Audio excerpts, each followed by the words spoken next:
सरकार है वो 5 किलो राशन दे रही है ताकि उस चुनौती से, महंगाई की चुनौती जो बढ़ी है उससे निपटा जा सके। क्या ये फौरी राहत नहीं है? क्या ये रेवड़ी नहीं है?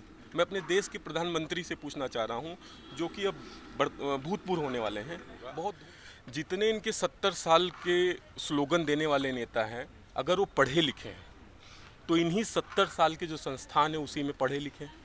अगर जो जहाँ नौकरी भी इन्होंने किया है, कोर्ट हो, बार काउंसिल हो, जैसे वकील हैं, अगर ये इंजीनियर्स हैं, अगर उद्योगपति हैं, भ्रष्ट हैं, तो उन्हीं संस्थानों को भ्रष्टाचार से लोग यहाँ आए, उन्हीं संस्थानों से पढ़ के लोग आए हैं। क्या क्या आप गिनेंगे? लेकिन हाँ, आपने एक बहुत अच्छी बात की, 2014 से अब 24 का समय। आपसे मैं सीधा सवाल अपनी जनता से पूछना चाहता हूँ, 2014 में चने का भाव क्या था? 2024 में डबल हुआ क्या? उसकी एमएसपी डबल हुई? जनता को लाभ हुआ? ये बिचौलिया है कौन?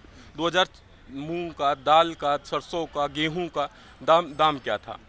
सब आधा था। आज 60 रुपये किलो हम लोग गेहूं खा रहे हैं और एमएसपी कितने हैं? 2250 रुपये। ये बीज का कहाँ गया? किसान को क्यों नहीं दे रहे? अभी यहाँ एक भाई साहब बैठे हैं, तो अभी हम उनसे बात करने की कोशिश करते हैं। सर, क्या नाम है आपका? गिरधर। गिरधर जी, 2024 का चुनाव चल रहा है पूरे देश में। पहले चरण का मतदान हो चुका है और ये दिल्ली का उत्तर पूर्वी क्षेत्र में कन्हैया और मनोज तिवारी के बीच फाइट हो रही है। क्या लग रहा है, कौन बाजी मारेगा? निर्णय करेगी, लेकिन जो मनोज तिवारी की समझ है, उनकी राजनीतिक समझ है, सोच है, उनके ऊपर तो प्रश्न चिन्ह उनके 2 कार्यकाल में खड़े ही हुए हैं। जहाँ बेरोजगारी की बात करेंगे तो उनके पास कोई स्कीम नहीं है, जहाँ अस्पताल की बारे में बात करेंगे उनको कमियां सामने नज़र आएंगी। लेकिन दिल्ली की जनता केजरीवाल से बहुत खुश है और गठबंधन की जो प्रत्याशी कन्हैया जी हैं वो एक पढ़े लिखे, उच्च शिक्षा प्राप्त, भारत के सबसे प्रतिष्ठित संस्थान जेएनयू से पढ़े हुए हैं। तो हम जैसे बेरोजगार युवाओं की तरफ से ऐसी मांग है कि उनको संसद में पहुंचाया जाए ताकि जो मुद्दे हैं उभर के सामने आए। आपका कहना है कि जो कन्हैया है मुद्दों की बात करेंगे, जो काम की बातें उनकी बात करेंगे, लेकिन भाजपा के लोगों और खुद मनोज तिवारी का कहना है कि कन्हैया कुमार जो हैं वो टुकड़े टुकड़े गैंग के सरगना हैं। सर अच्छा ये बताइए आप, टुकड़े टुकड़े गैंग शब्द किसने दिया? और कोर्ट में मैटर गया, कोर्ट ने उनको बरी किया, बाइज्जत बरी किया। उसके बावजूद कोर्ट के निर्णय के ऊपर अपना निर्णय सुनाना, एक किसी पार्टी विशेष का निर्णय, किसी पार्टी विशेष के कार्यकर्ता का, नेता का, ऐसा कहना हमको नहीं लगता कि न्याय संगत है। अभी अभी आपने कहा कि कांग्रेस और आम आदमी पार्टी का गठबंधन है तो कन्हैया यहाँ से जीतेंगे, लेकिन कांग्रेस ने 70 सालों में ऐसा किया क्या? जो सत्ता पक्ष के लोग हैं वो लगातार इस बात की आरोप लगाते हैं कि कांग्रेस ने 70 सालों में इस देश को सिर्फ लूटा है और भ्रष्टाचार किया है और कुछ नहीं। बहुत अच्छा सवाल है आपका। मैं 70 साल का तो हिसाब आपको बताऊंगा, शायद आपके पास उतना समय नहीं होगा। जितने इनके 70 साल के स्लोगन देने वाले नेता हैं, अगर वो पढ़े लिखे हैं तो इन्हीं 70 साल के जो संस्थान है उसी में पढ़े लिखे हैं। अगर जो जहाँ नौकरी भी इन्होंने किया है, कोर्ट हो, बार काउंसिल हो, जैसे वकील हैं, अगर ये इंजीनियर्स हैं, अगर उद्योगपति हैं, भ्रष्ट हैं, तो उन्हीं संस्थानों को भ्रष्टाचार से लोग यहाँ आए, उन्हीं संस्थानों से पढ़ के लोग आए हैं। क्या क्या आप गिनेंगे? लेकिन हाँ, आपने एक बहुत अच्छी बात की, 2014 से अब 24 का समय। आपसे मैं सीधा सवाल अपनी जनता से पूछना चाहता हूँ, 2014 में चने का भाव क्या था? 2024 में डबल हुआ क्या? उसकी एमएसपी डबल हुई? जनता को लाभ हुआ? ये बिचौलिया है कौन? 2000 मूंग का, दाल का, सरसों का, गेहूं का दाम क्या था? सब आधा था। आज 60 रुपये किलो हम लोग गेहूं खा रहे हैं और एमएसपी कितने हैं? 2250 रुपये। ये बीज का कहाँ गया? किसान को क्यों नहीं दे रहे? ये बीज के लोग जो है कहाँ से आ रहे हैं? आप किसी भी एक प्राइस, आप पेन यूज करते हैं सर? 2014 में कौन सी पेन? कोई नहीं, एक पेन का नाम बताइए आप, बताइए एक पेन का नाम आप। रोटोमैक 2014 में कितने मिलती थी? देखिए, समय के साथ में 5 रुपए की पेन अब 7 रुपए में मिल रही है, यानी 2 रुपए बढ़ रहा है। 2/5 गुड़े 100, कितना परसेंट बढ़ा पता आपको सर? 40% महंगाई बढ़ी है। सर, एक सवाल लीजिए कि समय के साथ महंगाई बढ़ी है, लेकिन समय के साथ आमदनी भी तो बढ़ी है। सर आमदनी किसकी बढ़ी है? आमदनी किसकी बढ़ी है? किसानों की बढ़ी है।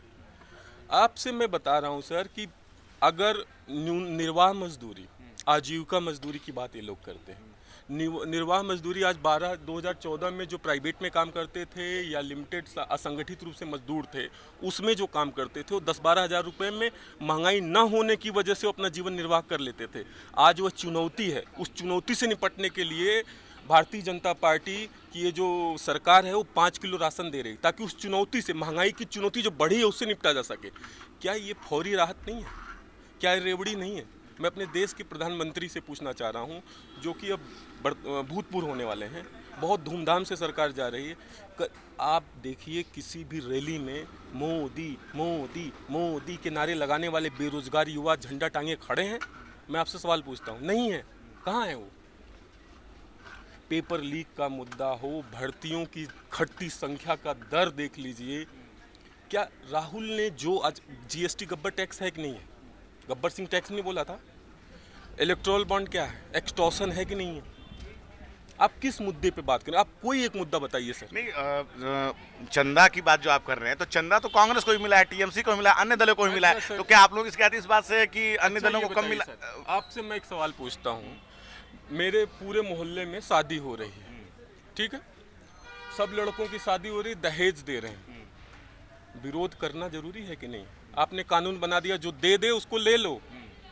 अरे भैया कानून है, क्या हम रोड पे आ जाएंगे? वो आपका कानून उसके थ्रू ले रहे हैं, लेकिन वो हड़का के तो नहीं ले रहे हैं। जैसे यहाँ पर एमसीडी आती है, 2 दिन एमसीडी आएगी, उसके बाद तीसरे दिन का महीना फिक्स हो जाएगा। तो आपने एक्सटॉर्शन किया है, आप जिम्मेदार हैं। आपने ये क्यों अपने उस एक्ट में क्यों रखा कि जनता को पैसे जानने का स्रोत का हक नहीं है? वाई? क्यों? कहें भैया, कहें जनता नहीं जानेगी?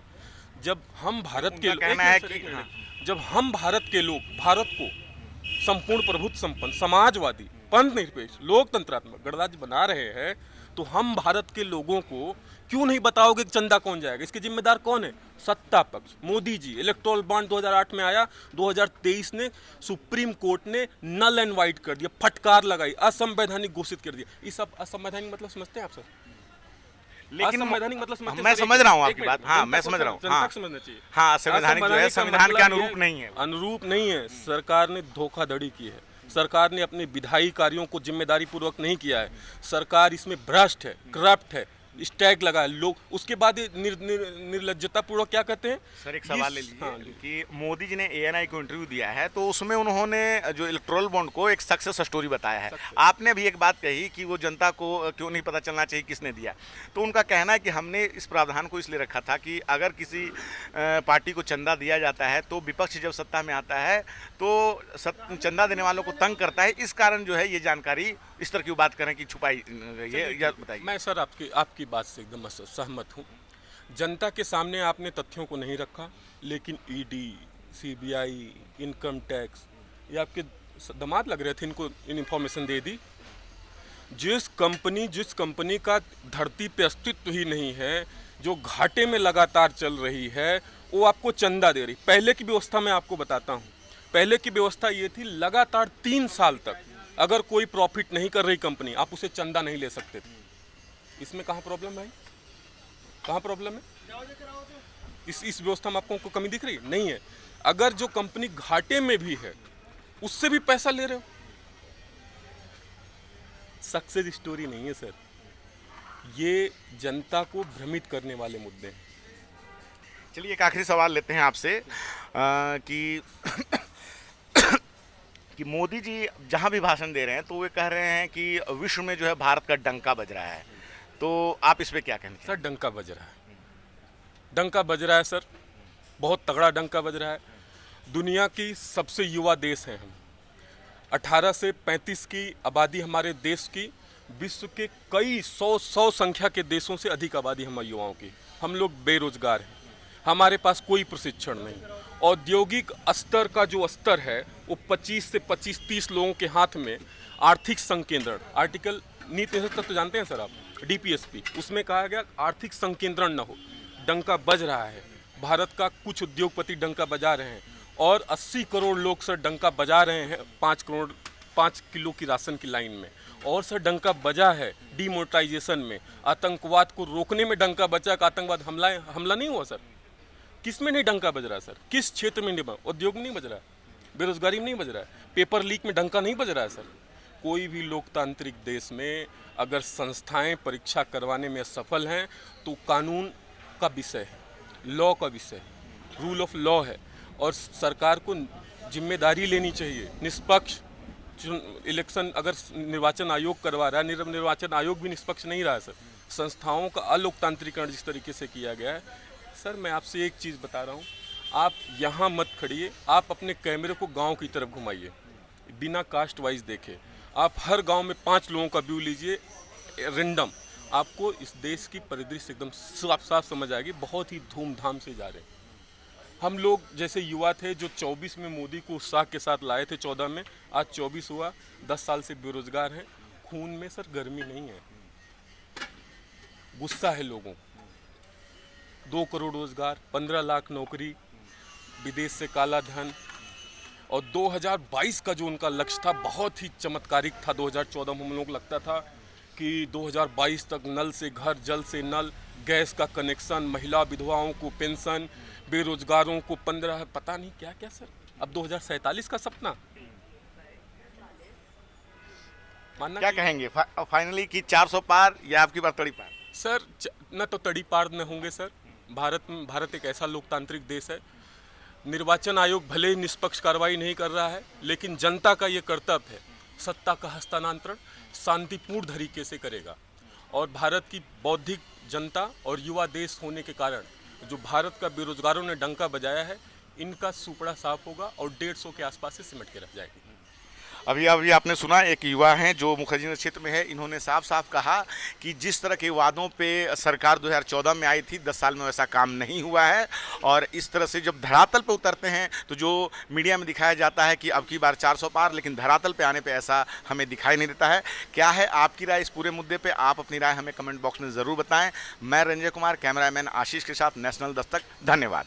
नेशनल दस्तक की आपसे गुजारिश है कि अगर इसको बचाना चाहते हैं तो नेशनल दस्तक को सब्सक्राइब करने के लिए रेड कलर के सब्सक्राइब बटन को दबाएं, फिर बेल आइकन की घंटी दबाएं। नेशनल दस्तक को बचाने के लिए बहुत जरूरी है कि हर खबर को शेयर करें, लाइक करें, कमेंट जरूर करें।